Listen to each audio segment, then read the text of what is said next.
ನಮಸ್ಕಾರ ವೀಕ್ಷಕರೇ. ಲೋಕಸಭಾ ಎಲೆಕ್ಷನ್ಗೆ ಇನ್ನಿರೋದು ಬೆರಳೆಣಿಕೆಯ ದಿನಗಳು ಮಾತ್ರ. ಈಗಾಗಲೇ ಬಹುತೇಕ ಮಾಧ್ಯಮಗಳು ಒಪಿನಿಯನ್ ಪೋಲ್ ಅನ್ನ ಹೊರಬಿಟ್ಟಿವೆ.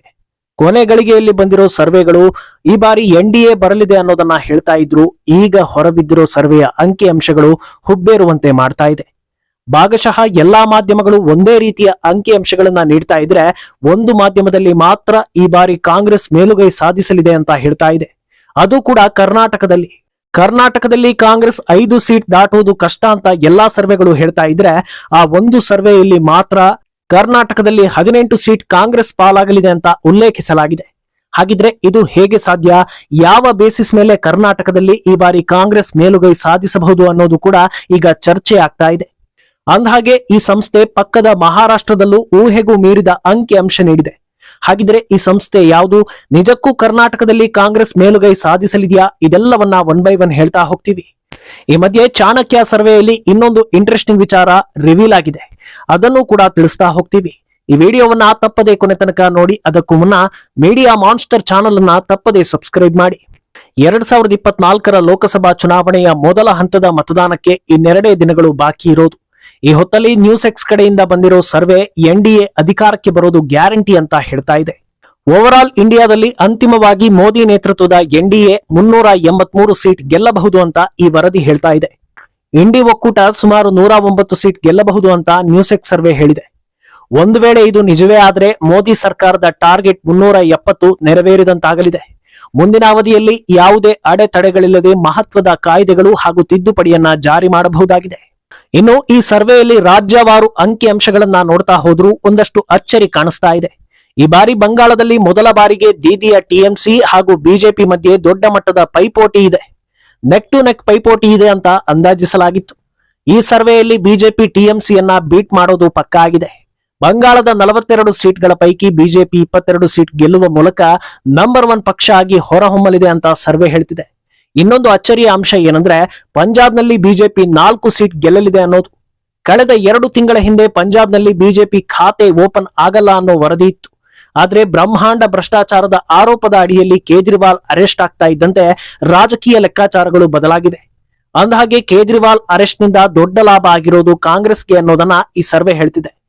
ಬಿಜೆಪಿಗೆ 4 ಸೀಟ್ ಬಂದ್ರೆ ಪಂಜಾಬ್ನಲ್ಲಿ ಕಾಂಗ್ರೆಸ್ 5 ಸೀಟ್ ಗೆಲ್ಲೋ ಮೂಲಕ ನಂಬರ್ 1 ಪಕ್ಷ ಆಗಲಿದೆ. ಫುಲ್ ಬೂಮ್ ನಲ್ಲಿದ್ದ ಆಮ್ ಆದ್ಮಿಗೆ 2 ಸೀಟ್ ಬರಬಹುದು ಅಂತ ಹೇಳಲಾಗಿದೆ. ಇನ್ನು ಒಡಿಶಾದಲ್ಲಿ ಬಿಜೆಡಿ ಜೊತೆಗಿನ ಚುನಾವಣಾ ಪೂರ್ವ ಮೈತ್ರಿ ಕೂಡ ಎನ್ಡಿಎಗೆ ಪ್ಲಸ್ ಆಗಲಿದೆ. 2 ಪಕ್ಷಗಳು ಒಪ್ಪಿ ಸೀಟ್ ಹಂಚಿಕೆ ಮಾಡಿಕೊಂಡಿರೋದ್ರಿಂದ ಒಂದೇ ಒಂದು ಸೀಟ್ ಎನ್ಡಿಎ ಕೈತಪ್ಪಿ ಹೋಗೋದಿಲ್ಲ ಅಂತ ನಿರೀಕ್ಷಿಸಲಾಗಿದೆ. ಇನ್ನೊಂದೆಡೆ ಬಿಜೆಪಿಗೆ ಬಲವಾದ ಟಕ್ಕರ್ ಕೊಡೋದಕ್ಕೆ ಕಾಯ್ತಾ ಇರೋದು ಬಿಹಾರದಲ್ಲಿ. ಲಾಲು ಪಕ್ಷ ಇಂಡಿ ಒಕ್ಕೂಟದ ಜೊತೆಗೆ ಸೇರಿದ್ದು ಮೇಲಿಂದ ಮೇಲೆ ಕೇಂದ್ರ ಸರ್ಕಾರ ಹಾಗೂ ಪ್ರಧಾನಿ ಮೋದಿ ವಿರುದ್ಧ ವಾಗ್ಬಾಣಗಳನ್ನ ಬಿಡ್ತಾ ಇದೆ. ಆದ್ರೆ ಇದ್ಯಾವುದೂ ಕೂಡ ವರ್ಕ್ ಆಗಲ್ಲ ಅಂತ ನ್ಯೂಸ್ ಎಕ್ಸ್ ಒಪಿನಿಯನ್ ಪೋಲ್ ಹೇಳ್ತಿದೆ. ಎನ್ಡಿಎ ಬಿಹಾರದ 34 ಸೀಟ್ಗಳನ್ನ ಗೆದ್ರೆ ಇಂಡಿ ಒಕ್ಕೂಟಕ್ಕೆ ಹೆಚ್ಚು ಅಂದ್ರೆ 5 ಸೀಟ್ ಬರಬಹುದು ಅಂತ ಅಂದಾಜಿಸಲಾಗಿದೆ. ಉಳಿದಂತೆ ಗುಜರಾತ್, ರಾಜಸ್ಥಾನ ಹಾಗೂ ಗೋವಾವನ್ನ ಬಿಜೆಪಿ ಕ್ಲೀನ್ ಸ್ವೀಪ್ ಮಾಡಲಿದ್ರೆ ಮಧ್ಯಪ್ರದೇಶ ಹಾಗೂ ಛತ್ತೀಸ್ಗಢದಲ್ಲಿ 1 ಸೀಟ್ ಕೈತಪ್ಪಬಹುದು. ಬಾಕಿ ಎಲ್ಲಾ ಸೀಟ್ಗಳು ಬಿಜೆಪಿ ತೆಕ್ಕೆಗೆ ಬೀಳೋದು ಖಚಿತ ಅಂತ ಹೇಳಲಾಗ್ತಿದೆ. ಲೋಕಸಭಾ ಚುನಾವಣಾ ಹೆಬ್ಬಾಗಿಲು ಅಂತ ಕರೆಸಿಕೊಳ್ಳೋ ಉತ್ತರ ಪ್ರದೇಶದಲ್ಲಿ 80 ಸೀಟ್ಗಳ ಪೈಕಿ 77 ಸೀಟ್ ಬಿಜೆಪಿಗೆ ಬಂದ್ರೆ 3 ಸೀಟ್ ಎಸ್ಪಿ ಪಾಲಾಗಲಿದೆ. ಈಶಾನ್ಯದಲ್ಲೂ ಈ ಬಾರಿ ಬಿಜೆಪಿ ಎನ್ಡಿಎಯದ್ದೇ ಮೇಲುಗೈ ಅಂತ ಈ ಸಮೀಕ್ಷೆ ಹೇಳ್ತಿದೆ. ಇನ್ನು ದಕ್ಷಿಣದ ಪೈಕಿ ಹೈ ವೋಲ್ಟೇಜ್ ಕ್ಷೇತ್ರ ಅಂದ್ರೆ ಅದು ತಮಿಳುನಾಡು. ಕೇಂದ್ರಾಡಳಿತ ಪ್ರದೇಶ ಪುದುಚೇರಿಯನ್ನ ಬಿಜೆಪಿ ಕಂಪ್ಲೀಟ್ ಕಬ್ಜಾ ಮಾಡಿದ್ರೆ ತಮಿಳುನಾಡಿನಲ್ಲಿ ಬಿಜೆಪಿ 4 ಸೀಟ್ ಗೆಲ್ಲೋದು ಗ್ಯಾರಂಟಿ ಅಂತ ಸರ್ವೆ ಹೇಳ್ತಾ ಇದೆ. ಉಳಿದಂತೆ ದಕ್ಷಿಣದ ಎಲ್ಲಾ ರಾಜ್ಯಗಳಲ್ಲೂ ಬಿಜೆಪಿ ಖಾತೆ ತೆರೆಯೋದು ಕನ್ಫರ್ಮ್ ಆಗಿದ್ದು, ಕರ್ನಾಟಕದಲ್ಲಿ ಜೆಡಿಎಸ್ ಜೊತೆ ಸೇರಿ 24 ಸೀಟ್, ತೆಲಂಗಾಣದಲ್ಲಿ 5, ಕೇರಳದಲ್ಲಿ 2, ಆಂಧ್ರದಲ್ಲಿ ಮೈತ್ರಿ ಪಕ್ಷಗಳನ್ನ ಸೇರಿ 18 ಸೀಟ್ ಗೆಲ್ಲೋ ಸಾಧ್ಯತೆ ಇದೆ ಅಂತ ಹೇಳಲಾಗ್ತಿದೆ. ನ್ಯೂಸ್ ಎಕ್ಸ್ ಸರ್ವೆಯ ಎಲ್ಲಾ ಅಂಕಿಅಂಶಗಳು ಒಂದರ್ಥದಲ್ಲಿ ನಿರೀಕ್ಷೆಗೆ ತಕ್ಕಂತೆಯೇ ಇದೆ. ಆದ್ರೆ ಮಹಾರಾಷ್ಟ್ರದ ಬಗ್ಗೆ ನೀಡಿರೋ ಅಂಕಿಅಂಶ ಮಾತ್ರ ಬಿಜೆಪಿಗೆ ಶಾಕ್ ಕೊಡುವಂತಿದೆ. ಮಹಾರಾಷ್ಟ್ರದಲ್ಲಿ ಎನ್ಡಿಎಗೆ 24 ಸೀಟ್ ಬಂದ್ರೆ ಕಾಂಗ್ರೆಸ್ ಮೈತ್ರಿಕೂಟ ಬರೋಬ್ಬರಿ 22 ಸೀಟ್ ಗೆಲ್ಲಲಿದೆ ಅಂತ ಹೇಳಲಾಗ್ತಾ ಇದೆ. ಎಲ್ಲಾ ಸರ್ವೆಗಳಲ್ಲೂ ಎನ್ಡಿಎ ಮಹಾರಾಷ್ಟ್ರವನ್ನ ಭಾಗಶಃ ಕ್ಲೀನ್ ಸ್ವೀಪ್ ಮಾಡೋದು ಪಕ್ಕ ಆಗಿದ್ರೆ, ನ್ಯೂಸ್ ಎಕ್ಸ್ ಮಾತ್ರ ಮಹಾರಾಷ್ಟ್ರದಲ್ಲಿ ನೆಕ್ ಟು ನೆಕ್ ಫೈಟ್ ಇದೆ ಅಂತ ಹೇಳ್ತಾ ಇದೆ. ಆದ್ರಿಂದ ಇಬ್ಬಾಗವಾಗಿರೋ ಶಿವಸೇನೆಯ ಪೈಕಿ ಉದ್ಧವ್ ಠಾಕ್ರೆ ಅಷ್ಟು ದೊಡ್ಡ ಮಟ್ಟದಲ್ಲಿ ಕಮಾಲ್ ಮಾಡಲಿದ್ದಾರಾ ಅನ್ನೋ ಚರ್ಚೆ ಶುರುವಾಗಿದೆ. ಇನ್ನು ನಾವಾಗ್ಲೇ ಹೇಳಿದ ಹಾಗೆ ಎಲ್ಲಾ ಸರ್ವೆಗಳಲ್ಲೂ ಕರ್ನಾಟಕದಲ್ಲಿ ಬಿಜೆಪಿ ಮೈತ್ರಿ ಮೇಲುಗೈ ಅಂತ ಹೇಳ್ತಾ ಇದ್ರೆ, ಒಂದು ಸರ್ವೆ ಮಾತ್ರ ಕಾಂಗ್ರೆಸ್ ಮುನ್ನಡೆ ಸಾಧಿಸಲಿದೆ ಅಂತ ಹೇಳ್ತಾ ಇದೆ. ಹೌದು, ಪೋಲ್ ಟ್ರ್ಯಾಕರ್ ಎನ್ನುವ ಸಂಸ್ಥೆ ಕರ್ನಾಟಕದಲ್ಲಿ ನಡೆಸಿರೋ ಲೋಕಸಭಾ ಚುನಾವಣೆಯ ಪೂರ್ವ ಸಮೀಕ್ಷೆಯಲ್ಲಿ ಕಾಂಗ್ರೆಸ್ಗೆ ಬರೋಬ್ಬರಿ 18 ಕ್ಷೇತ್ರಗಳಲ್ಲಿ ಗೆಲುವಿನ ಮಾಲೆ ಸಿಗಲಿದೆ ಅಂತ ಹೇಳ್ತಿದೆ. ಮಾರ್ಚ್ 1ರಿಂದ ಏಪ್ರಿಲ್ 13ರ ತನಕ ನಡೆಸಿರೋ ಸಮೀಕ್ಷೆಯಲ್ಲಿ ಈ ವರದಿ ಬಂದಿದೆ ಅಂತ ಪೋಲ್ ಟ್ರ್ಯಾಕರ್ ಹೇಳಿಕೊಂಡಿದೆ. ಇದು ಬಿಜೆಪಿ ಪಾಳೆಯಕ್ಕೆ ದೊಡ್ಡ ಹೊಡೆತ ಕೊಡ್ತಾ ಇದೆ.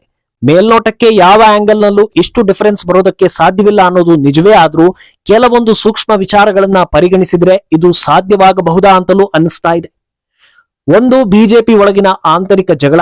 ಶಿವಮೊಗ್ಗದಲ್ಲಿ ಈಶ್ವರಪ್ಪ ಸ್ಪರ್ಧೆಯಿಂದ ಬಿಜೆಪಿ ವೋಟ್ಗಳು ಡಿವೈಡ್ ಆಗುತ್ತೆ.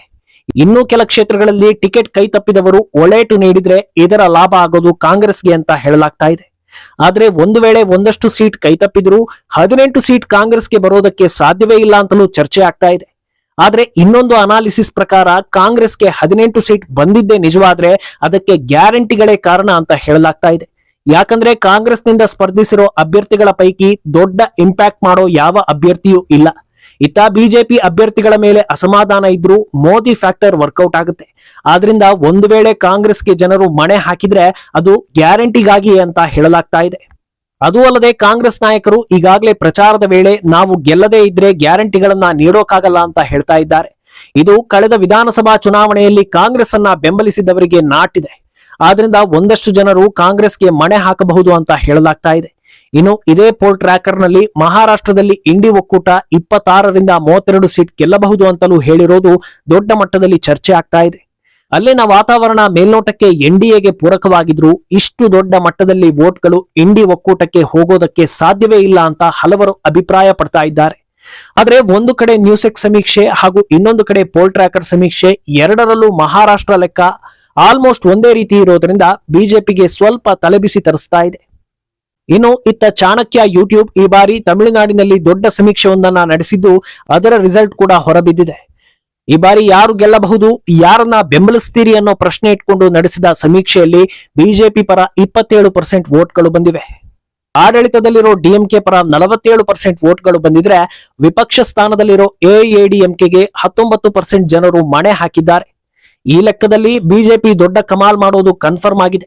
ಯಾಕಂದ್ರೆ ಕಳೆದ ಲೋಕಸಭಾ ಎಲೆಕ್ಷನ್ ನಲ್ಲಿ ಬಿಜೆಪಿ ವೋಟ್ ಶೇರಿಂಗ್ ಕೇವಲ 2% ಇತ್ತು. ಆದ್ರೆ ಈ ಬಾರಿ ಡಬಲ್ ಡಿಜಿಟ್ ಕ್ರಾಸ್ ಆಗೋದರ ಜೊತೆಗೆ ಒಂದಷ್ಟು ಸೀಟ್ಗಳನ್ನ ಬಾಚಿಕೊಳ್ತಾ ಇದೆ. ಅಲ್ಲದೆ ಎಐಎಡಿಎಂಕೆಯನ್ನ ಹಿಂದಿಕ್ಕಿ 2ನೇ ಸ್ಥಾನಕ್ಕೆ ಬರಲಿದೆ ಅಂತ ಹೇಳಲಾಗ್ತಾ ಇದೆ. ಒಟ್ನಲ್ಲಿ ಸರ್ವೆ ರಿಸಲ್ಟ್ಗಳು ಎನ್ಡಿಎ ಗೆಲುವಿಗೆ ಸೂಚನೆ ಕೊಡ್ತಾ ಇದ್ರೆ ಕರ್ನಾಟಕದಲ್ಲಿ ಹೇಳೋಕಾಗಲ್ಲ ಅಂತಲೂ ಹೇಳ್ತಾ ಇವೆ. ಆದ್ರಿಂದ ಕೊನೆಗಳಿಗೆಯಲ್ಲಿ ಏನಾಗಲಿದೆ ಅನ್ನೋದು ಸದ್ಯಕ್ಕೆ ಕುತೂಹಲ. ಈ ಬಗ್ಗೆ ನಿಮ್ಮ ಅಭಿಪ್ರಾಯವನ್ನ ತಪ್ಪದೆ ಕಾಮೆಂಟ್ ಮೂಲಕ ತಿಳಿಸಿ.